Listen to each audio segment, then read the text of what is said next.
Bueno, les invito a buscar en sus Biblias el libro de Génesis, capítulo 21, versículos del 8 al 21.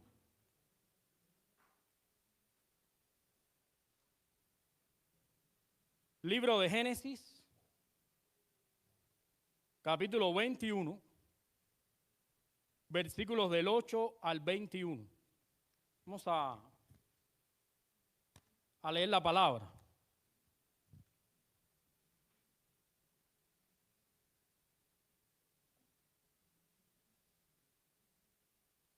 Dice la palabra del Señor. Génesis capítulo 21, versículos del 8 al 21. Vamos a leer algunos fragmentos. Dice, creció el niño y fue destetado, e hizo Abraham gran banquete el día que fue destetado Isaac. Y vio Sara que el hijo de Agar, la egipcia, el cual ésta le había dado a luz a Abraham, se burlaba de su hijo Isaac. Por tanto dijo Abraham, echa a tu sierva y a su hijo, porque el hijo de esta sierva no ha de heredar con Isaac mi hijo. Este dicho pareció grave en gran manera a Abraham a causa de su hijo. Entonces Dios le dijo a Abraham, no te parezca grave a causa del muchacho y de tu sierva, en todo lo que te dijere Sara, oye su voz, porque en Isaac te será llamada descendencia. Y también del hijo de la sierva haré una nación, porque es tu descendiente. Entonces Abraham se levantó muy de mañana y tomó pan y un odre de agua y lo dio a Agar, poniéndolo sobre su hombro, y le entregó el muchacho y la despidió, y ella salió y anduvo errante por el desierto de Beerseba. Y le faltó el agua del odre, y echó al muchacho debajo de un arbusto y se fue, y se sentó al frente, a distancia de un tiro de arco, porque decía, no veré cuando el muchacho muera. Y cuando ella se sentó enfrente, el muchacho alzó su voz y lloró, y oyó Dios la voz del muchacho, y el ángel de Dios llamó a Agar desde el cielo y le dijo, ¿qué tienes, Agar? No temas, porque Dios ha oído la voz del muchacho en donde está. Levántate, alza al muchacho y sosténlo con tu mano, porque yo haré de él una gran nación. Entonces Dios le abrió los ojos y vio una fuente de agua, y fue y llenó el odre de agua y dio a beber al muchacho. Y Dios estaba con el muchacho y creció y habitó en el desierto, y fue tirador de arco, y habitó en el desierto de Parán, y su madre le tomó mujer de la tierra de Egipto. Vamos a orar. Señor, gracias te damos porque tú eres bueno y para siempre es tu misericordia. Señor, gracias por tu palabra. En esta hora te ruego que hables a nuestros corazones. En el nombre de Cristo, amén. Bueno, hemos titulado el sermón en esta tarde, las heridas del pecado y la fidelidad de Dios. Las heridas del pecado y la fidelidad de Dios. Hay una enseñanza que quiero compartir con ustedes que quiero que la manejen esta semana, que sea algo que esta semana recuerden y que además lo estudien. Esta enseñanza dice de esta manera: solo la fidelidad de Dios puede detener el efecto destructivo del pecado en la vida de una persona. Solo la fidelidad de Dios es quien interviene y rompe el efecto destructivo del pecado en la vida de una persona. Y eso es algo que nosotros vamos a ver hoy en este pasaje. Los efectos destructivos del pecado. Porque cuando nosotros estamos acá en este pasaje, y le doy gracias a Dios porque estamos meditando acá en este fragmento, vamos a ver que vamos a estar sumergidos en un conflicto familiar. Un conflicto que realmente nace producto de la desobediencia. Y la desobediencia es pecado. En esta ocasión, el pecado ocurre por la falta de confianza en Dios, por la falta de obediencia, y es un poco la idea que muchas veces tenemos de querer ayudar a Dios a lograr las cosas que creemos que Dios nos puede dar. Porque hay una diferencia entre esperar en Dios y su obrar. Hay una diferencia en eso. Y tratar de ayudar a Dios para que las cosas obren a nuestro favor, para que las cosas nos beneficien. Muchas veces tomamos la alternativa de resolver los asuntos a nuestra propia manera. En el caso de este pasaje, ustedes saben que Dios había prometido a Abraham un hijo, pero Sara era una persona mayor y Abraham también. Y ellos pensaron en un momento que eso no iba a ser posible naturalmente, biológicamente. Entonces ellos dijeron, mejor busquemos una alternativa a la voluntad de Dios.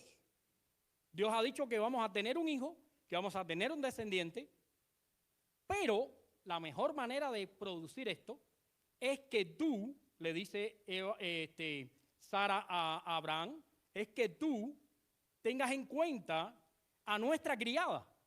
Ella es una persona joven, ella es una persona que nos puede dar un hijo, y ese niño lo podemos adoptar de tal manera que puede ser el cumplimiento de la palabra de Dios, de lo que Dios dijo.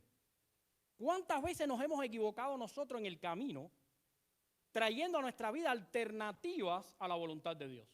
Dios nos ha prometido que Él nos va a bendecir. Dios nos ha prometido que Él va a solucionar todas las cosas, que Él va a hacer nuevas todas las cosas, pero nosotros encontramos la manera siempre de hacer alternativas y nos volvemos a equivocar. Nos volvemos a equivocar.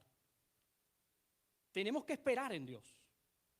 Tenemos que aprender de este pasaje que la voluntad de Dios es una sola y que cuando Dios obra puede hacerlo de formas naturales y sobrenaturales.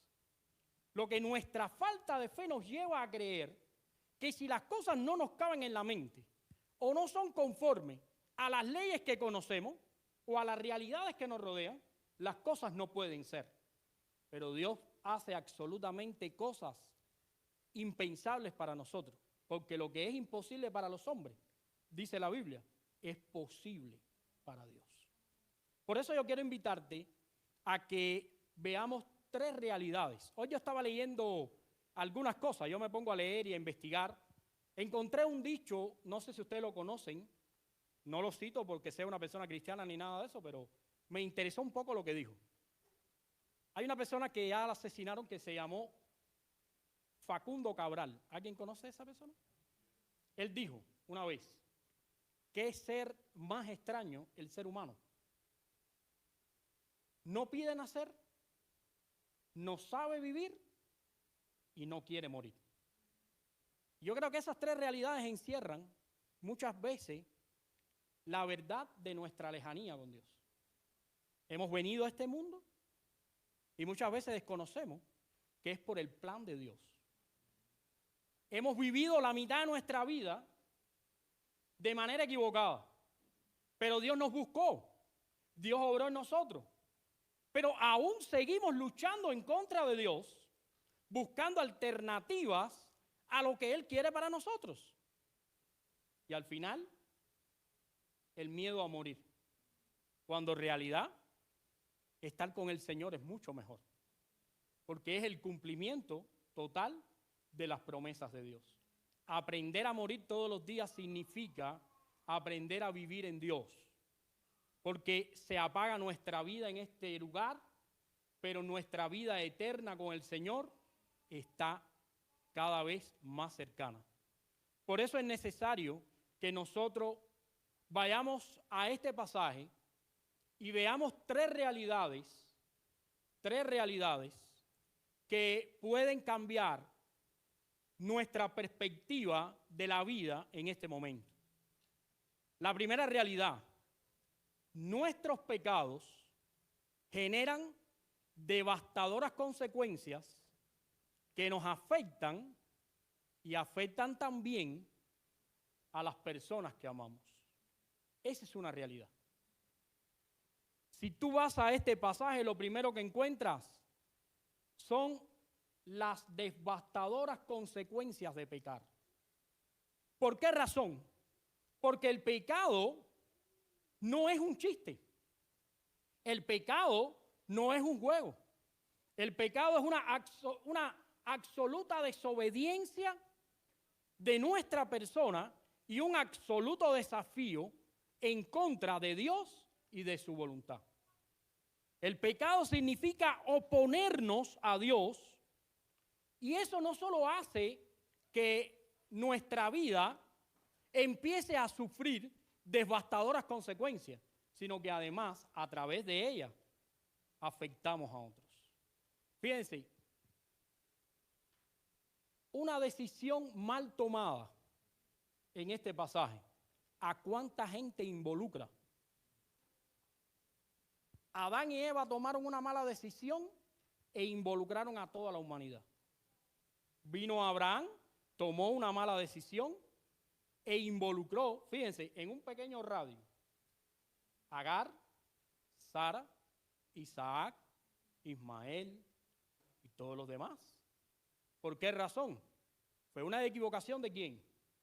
De ambos, de Sara y de Abraham. Pero la situación fue tan dura, la situación fue tan crítica, que esto trajo como consecuencia que todos los demás fueran afectados. ¿Cuántos padres cristianos hemos arruinado la vida de nuestros esposos, esposas e hijos? ¿Cuántos corazones hemos destrozado? ¿Cuántas vidas se han frustrado? ¿Cuántas decisiones mal tomadas simplemente por la invitación egoísta del pecado? Porque al final de la cadena, el pecado, ¿qué cosa es? El egoísmo de ponerme primero yo antes que Dios. Muchas veces queremos buscar la voluntad de Dios para el futuro. Y qué bueno, oramos porque queremos vivir en la voluntad de Dios en el futuro. Pero antes de eso, tenemos que procurar vivir la voluntad de Dios en el presente. Porque el presente son nuestras decisiones y nuestras decisiones son las consecuencias de mañana. ¿Qué significa eso? Significa en el caso de Abraham y Sara que ellos decidieron tomar una alternativa rápida. Llégate a mi sierva, tengo un niño, lo adoptamos. Decisiones de hoy porque queremos que la voluntad de Dios sea en el futuro. Pero en el momento en que están tomando las decisiones, no están viviendo en la voluntad de Dios. Están tomando decisiones egoístas. Por eso es necesario esperar en Dios y entender que tenemos que luchar por abandonar la disposición del pecado. Porque pecar significa desafiar a Dios. Tenemos que vigilar lo que nuestra vida realmente quiere. Y les voy a decir algo, porque todos somos cristianos y todos estamos en la casa de Dios. Y todos queremos que Dios sea glorificado y bendecido. Pero tenemos que vigilar qué es lo que realmente nosotros perseguimos, qué es lo que quiere nuestra carne, qué es lo que realmente estamos dispuestos a sacrificar para Dios. Porque cuando usted está aquí en este lugar, no sé si se ha dado cuenta que usted está en una batalla espiritual. Y hay una batalla entre el reino de Dios y el reino de las tinieblas. Y esa batalla se está desarrollando primeramente en nuestra vida y después alrededor de nosotros. La batalla por el reino de Dios es la visión de Dios de reordenar nuestro mundo en la voluntad de Dios. Cuando nosotros tomamos prioridades equivocadas y ordenamos nuestro mundo sin contar con Dios y su palabra, en esa batalla nos pusimos del otro bando. Es una cosa increíble, pero es así. Estamos del otro bando, porque si nosotros queremos estar en el reino de Dios, si nosotros queremos vivir el reino de Dios, tenemos que encontrar ese reordenamiento de nuestra vida desde los preceptos bíblicos. ¿Qué significa? Que a partir de hoy toda mi vida va a estar emanando o filtrada por la palabra de Dios. Cuando la batalla del reino se da en nuestra vida, Dios pone en nosotros una comprensión total de no solo que nos salva, sino también para qué nos salva. Porque hay mucha gente en las iglesias que sabe que son salvas. ¿Cuántos saben que son salvos acá? Todo el que ha entregado su corazón a Jesús es salvo. Porque no lo entregaste porque tú querías, porque Dios trató contigo. Estabas muerto en delitos y pecados, te levantó de los muertos, obró en tu corazón y tu vida fue ganada para Él. Ahora, la gran interrogante es, ¿para qué eres salvo? Porque muchas veces no encontramos el para qué soy salvo. Yo he visto gente que vive su matrimonio, bueno, tienen la fórmula perfecta para destruirse. Es como si estuvieran inventando la bomba atómica. Se tratan mal, se hacen cosas y todos los días están ahí haciendo sus experimentos para que explote. Hay veces tenemos una relación con nuestros hijos tan tóxica que es como si estuviéramos envenenando a nuestros hijos todos los días. Los llevamos a ira, no los atendemos, son desconocidos para nosotros, los disipula las redes sociales, el teléfono los acompaña más que nosotros. Y eso es la fórmula para la destrucción de la familia. Esa es la fórmula para la destrucción de la familia. Eso es en la batalla del reino, estás del otro lado. Y déjame decirte, cuando Abraham y Sara tomaron esta decisión para querer ayudar a Dios a lograr sus propósitos, se fueron de la voluntad de Dios. Lo cual quiere decir que hay muchas cosas que aparentemente son buenas que nos rodean, pero que no glorifican a Dios. Por eso necesitamos esperar en Dios. Necesitamos buscar la voluntad de Dios. Quiero que se entienda acá la seriedad de nuestro pecado. Quiero que se entienda acá y quizás es el momento para decir y preguntarnos qué es lo que es pecado. Pecado es todo lo que sentimos, decimos y vivimos que desobedece la ley de Dios. Todo. Pero no necesitas dos para convertirte en un rebelde delante de Dios. Con un solo pecado ya estás descalificado delante de Dios.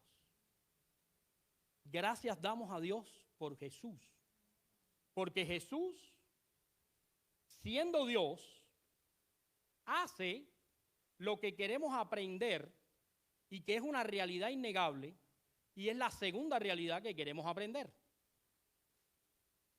Dios tiene misericordia de nosotros y es fiel ¿a quién? ¿A nosotros? A sus propósitos, aun cuando nuestros pecados engendran las peores consecuencias. Quizás la vida de Abraham te parece algo terrible, ¿eh? Imagínate, desobedeciendo a Dios. Algunos hasta dirán, óigame, imagínate, Abraham con 2, 3, 4 mujeres. Bueno, ese es el sueño de la vida de muchos. Pero te voy a decir algo. La desobediencia de Abraham lo hubiese llevado a la condenación eterna. Tu vida y la mía no son diferentes a las de Abraham. Porque Abraham tomó la decisión equivocada de ayudar a Dios en ese aspecto. Pero nosotros muchas veces tomamos decisiones equivocadas cuando pensamos en Dios. Muchas veces imponemos nuestra voluntad. Muchas veces queremos que la voluntad de Dios sea sometida a nuestra voluntad. Muchas veces en la batalla por el reino queremos nosotros suavizar los términos. Y la batalla por el reino no es otra cosa que un invertir la maldición que trajo el pecado. Invertir. Dice la Biblia que Dios nos sacó de las tinieblas a su luz admirable. Lo cual significa, y es muy claro para nosotros, que la voluntad de Dios siempre va a traernos beneficios. Nosotros, tal y como Abraham, nos descarriamos también. Si vas a la Biblia, y quiero invitarte, quiero que vayas a partir del versículo número 9, ¿verdad? perdón, a ver, donde Dios interviene. No, vamos a ir al versículo número 11, para que ustedes vean la comparación. Dice, este dicho pareció grave en gran manera a Abraham a causa de su hijo. Entonces Dios dijo a Abraham, miren, esta es la única causa por la cual sabemos de Abraham, porque Dios intervino. La única causa por la que nosotros todavía vivimos y estamos en presencia de Dios es por la intervención de Dios en nuestra vida en la persona de Jesús. Aquí dice la Biblia que inclusive el ángel de Dios habló con Abraham. Todos sabemos que el ángel de Dios es una teofanía o una representación de la persona de Jesús en el Antiguo Testamento. Y el ángel empezó ¿a qué? A tomar cartas en el asunto y empezó a resolver ese problema. Quiero aclarar algo acá porque es importante que lo aclaremos. Es importante. Este pasaje muchas veces es usado por gente que no ama a Dios para decir que Dios estaba de acuerdo con que botaran a este niño al desierto. Lo que pasa es que desconocen las leyes que rodeaban el contexto en la vida de Abraham. Había una ley que decía que el primogénito tenía el derecho absoluto sobre los bienes de su padre. Inclusive, cuando más adelante en el Nuevo Testamento, y un día lo vamos a estudiar, estudiamos el hijo pródigo, vamos a entender que el día que el hijo pródigo le pidió a su padre la herencia que le pertenecía, le estaba deseando la muerte. Lo estaba viendo como muerto. Lo estaba viendo como alguien fuera de su vida. En el caso acá que nos ocupa, tenían todo el derecho legal de querer sacar del lugar de donde vivía Isaac a Ismael. Tenían todo el derecho. Dios no provocó esta situación. Dios quería, y de hecho lo hizo, darle un primogénito a Abraham, el cual en su voluntad fue Isaac. Dios no tenía la culpa de esto, pero Dios tomó cartas en el asunto y comenzó a obrar a favor de este muchacho y de su madre. Si ustedes lo ven ahí, dice, versículo por ejemplo 12, no te parezca grave lo que ha dicho Sara, oye su voz. Y entonces en el versículo 13 dice, también el hijo de la sierva, de él haré una nación grande, porque tú eres su descendiente. Entonces Abraham se levantó de mañana, tomó pan, el odre, el agua, lo dio, los llevó al desierto, los despidió y ellos estuvieron errantes. Bueno, si lees un poquito más abajo te vas a dar cuenta que nunca estuvieron solos. Dios siempre estuvo con ellos. Y esa es la buena noticia hoy. Que a pesar de las consecuencias desastrosas de nuestros pecados, Dios en su misericordia y su fidelidad nos da a cada uno de nosotros un nuevo comienzo. Hay un nuevo comienzo para nosotros. Nosotros podemos empezar a recibir la misericordia de Dios después del pecado si nos arrepentimos delante de Él. Ahí vemos un Abraham arrepentido. Vemos un Abraham que le dolió en su corazón las cosas que le iban a suceder a su hijo. Vemos un Abraham que estuvo delante de Dios, como le dice la Biblia en el verso 10. Fíjense, en el verso 11 dice, pareció grave en gran manera. Esa es una expresión en hebreo que significa que cuando Abraham escuchó que su hijo tenía que salir, él se quebrantó duramente. Es una palabra como cuando viste que las personas se acuestan en el piso. Es un símbolo de que son como polvo. Cuando una persona está sufriendo delante de Dios y en el Antiguo Testamento y se rompían las vestiduras y se acostaban en el piso, se llenaban de silicio y de polvo, lo que estaban queriendo decir es somos como el polvo, nada somos. Abraham se sintió profundamente mal y arrepentido de esta situación que él había creado. Pero eso es necesario para que nosotros hoy podamos recibir la misericordia de Dios. Quizás en nuestra vida no hemos contemplado las consecuencias terribles del pecado. Pero el pecado nos ha llevado por malos caminos. El pecado nos ha llevado a tomar decisiones incorrectas. Pero hoy tenemos la oportunidad de tener la misericordia de Dios a nuestro favor. Tenemos oportunidad de encontrarnos con Dios y decir, Señor, he pecado, he estado mal. Qué grande la misericordia de Dios, que a pesar de nuestros errores, Dios se ocupa de nosotros. Escribí algo que les quiero comentar. Dice, ¿quieres evitarte tormentos en tu vida? Entonces nunca tomes decisiones confiando en tu propio criterio y razonamiento. Tu corazón te va a engañar. Espera en el Señor. Haz caso de su palabra. Deja que la Biblia te guíe. Sé obediente y escucha la voz de Dios. Cuando te alejes de la voz de Dios, cuando no seas guiado por su palabra, te vas a equivocar mucho. Y eso va a traer consecuencias tormentosas para tu vida.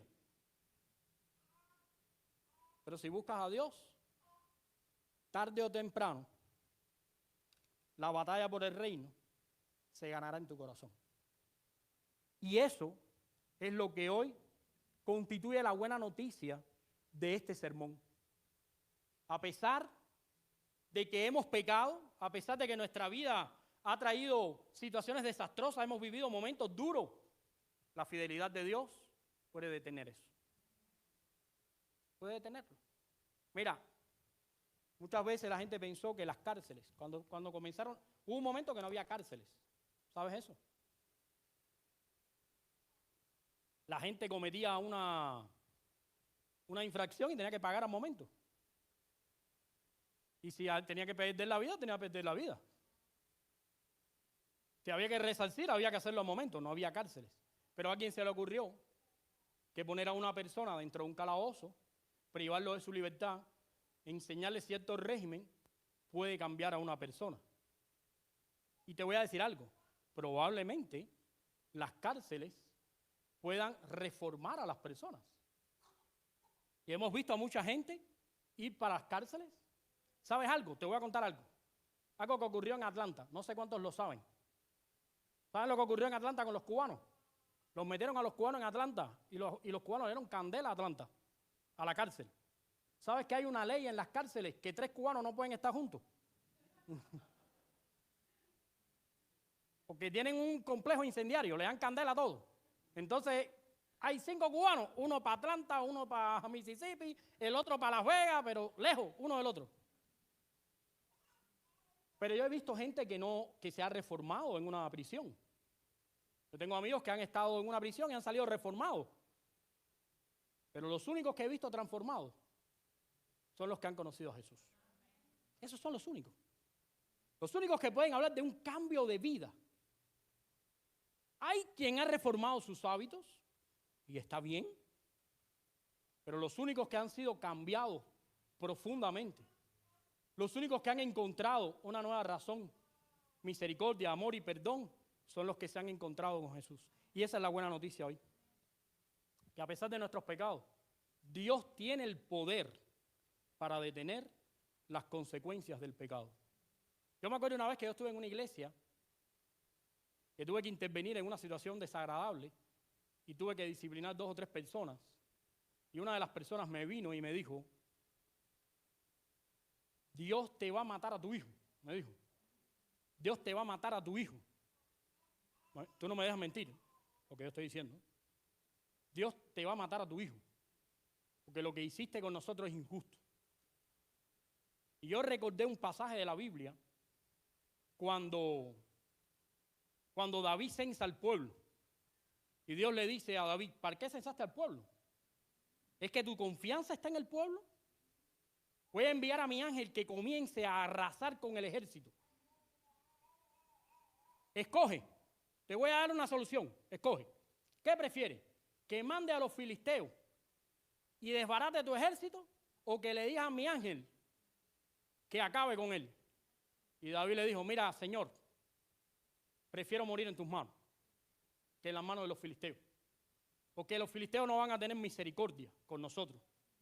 Pero sé que en un momento tu mano se va a detener. Y esa es la realidad. Por eso necesitamos estar en Dios. Porque allá afuera no hay misericordia. Allá afuera no hay amor. Aquí no podemos venir a tratarnos como allá afuera. Aquí nosotros tenemos que tratarnos como la Biblia enseña. Tenemos que amarnos como enseña la Biblia. Porque allá afuera están los inmisericordios. Claro, necesitan la palabra de Dios. Hay que llevarle las palabras también. Pero tenemos que estar bajo la cobertura de Dios. Y quiero hablar de esta palabra cobertura, que ahorita la cortan aquí de este video y dicen, mira, el pastor de Las Vegas que dice que la cobertura. Lo que quiero decir es que tenemos que estar bajo el manto de Dios, bajo la mano de Dios. Porque las consecuencias del pecado son graves. Aquí están las consecuencias del pecado. Esto sigue, esto no se acabó aquí. Porque este niño se convirtió en un príncipe. Lo interesante de este niño es que el día que Abraham muere, fue junto con su hermano a enterrar a Abraham. Pero después de eso, 12 hijos de ese hombre, de Ismael, se convirtieron en azote para siempre con Israel. Y todavía lo estamos viendo en el Medio Oriente. No vayan a creer que las consecuencias del pecado son sencillas. Pero Dios ha tenido misericordia. Porque a pesar de la situación dura del Medio Oriente, ahí está Israel. ¿Sí o no? ¿Está ahí? Ahí está. ¿Y los filisteos existen? Ya no existen. Pero existe Israel. ¿Y los saduceos existen? No existen. Pero ahí está Israel. Quiere decir que Dios ha sido fiel. Los problemas nuestros no van a ser para siempre. Si Jesús interviene en nuestra vida. Solo no podemos evitar las consecuencias del pecado. Solo caminaríamos hacia el pecado y hacia sus consecuencias. Pero Jesús puede parar las consecuencias del pecado en nuestras vidas. Lo tercero y último que queremos aprender. Bueno, este es interesantísimo, súper lindo. Dice, las terribles consecuencias de nuestro pecado, primero, no sorprenden ni atemorizan a Dios. Él puede hacer cosas nuevas en medio de nuestros desechos. Fíjense, y quiero que lo lean aquí en la Biblia, quiero que hagan conmigo. Dice, van al versículo 17. Y oyó Dios la voz del muchacho, y el ángel de Dios, que es la teofanía, que es Jesús, llamó a Agar desde el cielo y le dijo, ¿qué tienes, Agar? No temas, porque Dios ha oído la voz del muchacho en donde está. Levántate, alza al muchacho y susténlo con tu mano, porque yo haré de él, ¿qué cosa? Una gran nación. ¿Qué es lo que nos enseña este pasaje? Que Abraham no sorprendió a Dios. Todo está en su plan. Él tiene el control de todo. No se levantó Dios por la mañana y vino Gabriel y le dijo, hey, Señor, ¿te enteraste de lo que pasó abajo? ¿Qué pasó? Abraham, desbocado. ¿Cómo que desbocado? Sí, se cambió de casa de campaña. ¿Qué? Sí, se cambió. Como a las 2 de la mañana yo estaba ordenando las estrellas y lo vi cuando se metió en casa de Agar. El tipo no salió hasta por la mañana. No me digas, chico. ¿Sí? No, ese no es Dios. Ni tampoco Dios se levanta por la mañana y dice, uff, qué malo Abraham, chico. ¿Qué gente más negativa? ¿Por qué hizo eso? No. Dios tenía un plan. Dios se lo dijo a Agar antes de salvarle la vida al niño. Le digo, ¿qué estás haciendo? ¿Crees tú que estás sola en este lugar? ¿Crees que todo lo que te ha pasado hasta hoy es producto de la casualidad? ¿No crees tú que yo he estado todo el tiempo a tu lado? ¿No crees tú que yo te saqué de ese lugar para que no hubieran peores consecuencias? Sí ha habido consecuencias porque es un pecado, pero estoy acá y levanta al niño, sosténlo en tu mano, críalo, porque ese niño es la cabeza de una gran nación. Tu vida y la mía nunca ha sorprendido a Dios. A mí me ha sorprendido mucha gente, ¿eh? Porque yo siempre tengo un corazón a favor. Y la gente a veces me sorprende. Me da una sorpresa que me dan frío. Pero te voy a decir algo. Dios siempre ha estado en el proceso. Todos los acontecimientos de mi vida, Dios los tiene en su mano. Todos los acontecimientos de tu vida, Dios los tiene en su mano. Tu pasado, bueno, malo o regular, estaba en el plan de Dios. Tu presente, bueno, malo, regular, está en el plan de Dios. Tu futuro también. Dios prometió en su palabra que comenzó una gran obra en nosotros que la perfeccionará hasta el día de Jesucristo. Y te puedes apartar. Y te puedes ir de la casa de Dios. Y te puedes enemistar con Dios. Pero si eres hijo de Dios, Él te va a llamar a contar. ¿Por qué te va a mandar a contar? Porque tiene un plan. Porque todo está en su plan. Porque no hay manera de salirse de la mano de Dios. A pesar de las consecuencias, nuestro Dios es maravilloso. Somos muy buenos para meternos en problemas. Somos extremadamente buenos para complicarnos la existencia. Como comencé el sermón, como dice Facundo Cabral, o como decía Facundo Cabral, porque lo mataron. No sabemos vivir y no nos queremos morir. ¿Cuántas cosas hacemos que nos están matando todos los días?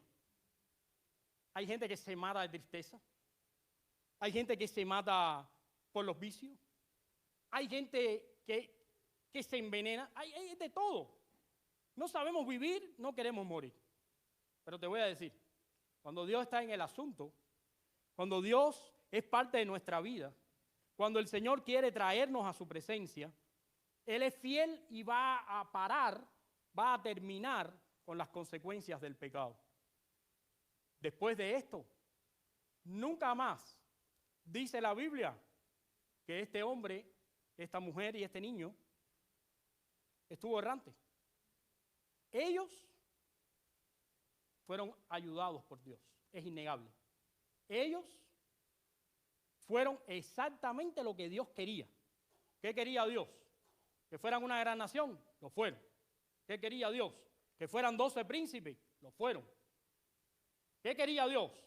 Que las consecuencias del pecado hicieran la disciplina para que la gente, familia de Abraham, entendiera lo que era desobedecer a Dios. Lo han entendido.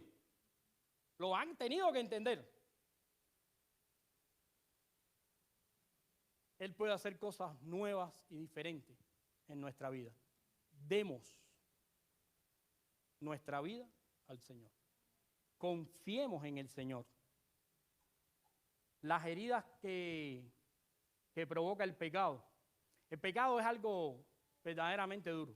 Te voy a explicar por qué. Porque el pecado, primero, nos gusta. Lo primero que tiene el pecado es que nos seduce. Y es placentero. Pero la complacencia es temporal. Las consecuencias duelen y arden en nuestro corazón y en nuestra vida. Las heridas que deja el pecado son serias y grandes. Muchas veces vamos a tener que afrontar las consecuencias, pero la fidelidad de Dios es extraordinaria. Y esa es la conclusión. Respondamos a nuestro Dios con obediencia a su palabra y con gratitud por su inmensa gracia. Porque es por la gracia de Dios que el pecado no nos destruye. Porque si nosotros tuviéramos que manejar nuestra vida sin Dios, el pecado nos destruiría. Pero por la gracia de Dios, Dios nos ha mantenido vivos. Quiero terminar leyendo el pasaje en el versículo 20. Dice, y Dios estaba con el muchacho y creció, habitó en el desierto y fue tirador de arco. Esto resume la vida de una persona. Dios estaba con él, creció en estatura y creció en habilidades. Cuando dice que fue tirador de un arco, significa que era un guerrero. Fue alguien que aprendió a defenderse y a salir adelante en medio de las dificultades. Amados hermanos, hoy, por la gracia de Dios, Cristo vive y habita en nuestros corazones. Su Espíritu Santo está con nosotros. Él no solamente nos ha acompañado en el crecimiento espiritual, también nos ha adiestrado para la batalla. Hay una guerra entre el reino de las tinieblas y el de la luz. Pertenecemos al ejército de Dios, al reino de la luz. Tenemos que vivir como soldados de Cristo, cubiertos con la armadura de Dios y desafiando con la palabra a todo aquel que ataque la verdad. La Biblia dice que la palabra de Dios es como una espada de dos filos. El mundo tiene sus teorías, el mundo tiene sus preceptos, sus conceptos, y el mundo influye a mucha gente. Pero nosotros tenemos la verdad de Dios. Y si Dios está con nosotros, hermano, ¿quién contra nosotros? Vete de este lugar hoy bendecido y lleno de la presencia de Dios. Porque Dios está con nosotros. Porque así como intervino en la vida fracasada de Abraham, porque esa vida de Abraham, ¿qué esperaba Abraham después de eso? Haber desobedecido a Dios lo convertía en alguien que Dios no tenía por qué perdonar. Era alguien que podía ir al infierno. Pero Dios en su misericordia, ¿qué hizo? Lo trajo de nuevo a su comunión con Él, lo levantó y cumplió su propósito en Él. Muchas veces nos hemos caído, muchas veces hemos fallado, muchas veces nos hemos alejado, pero Dios siempre ha estado ahí. Dios siempre ha estado con su mano sosteniendo nuestras vidas. Que las terribles consecuencias del pecado no te alcancen. Tienes a Dios, tienes a Jesús en tu corazón. Él va a detener las terribles y devastadoras consecuencias de ese pecado. Y va a hacer en nuestra vida nueva todas las cosas. Que el Señor les bendiga. Vamos a orar.